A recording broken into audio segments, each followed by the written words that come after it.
tonight, the City of Madison, the FBI, and the Department of Homeland Security are working together to determine who launched a cyber attack on the city's computer systems. This attack came last night, and according to the police, the group calling itself Anonymous claims responsibility. The group posted a YouTube video Sunday making demands of the Madison Police Department related to the shooting of Tony Robinson by an officer. Message to the Madison Police Department and its chief is simple. Release all audio and visual recordings from the scene immediately and arrest the officers responsible for murdering Mr. Robinson. Now, while Anonymous is claiming responsibility, city officials aren't commenting on who may or may not be responsible. And while law enforcement investigates, city IT professionals are trying to stop the bleeding, so to speak, and prevent future cyber attacks. Greg Newman has you covered now on how they are tackling this big problem.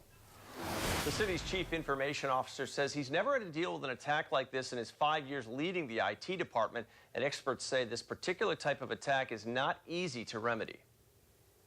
As soon as word came out that a Madison police officer shot and killed an unarmed black teenager, Paul Kronberger thought of something that probably wasn't on anyone else's mind, a cyber attack on the city. It occurred in Ferguson, it occurred in New York City and some other locations. So I was thinking, oh, this is a possibility. Hackers fulfilled that premonition by targeting the city's IT network with something called a denial of service attack. The attacker just floods our servers, trying to bring the system down. That prevents service that requires communications to or from the internet. Do we know what the target IP address is? That people IT security expert Mike Messino teaches cyber defense classes at Madison College. He says a denial of service attack is hard to fix because that flood of information comes from so many different sources. Let's say instead of a fire hydrant, you have 50,000 people with a single hose on you. That's a different problem. Now we have to solve a whole bunch, stuff coming from all different places. That has the city's IT staff working overtime.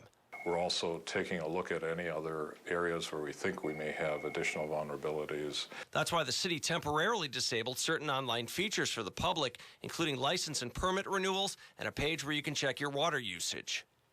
As we mentioned earlier, the city is working with several different agencies, including the FBI and the Department of Homeland Security, and the state's chief information officer says an action report will be done at the end of all this to figure out exactly what went wrong and what they can do in the future.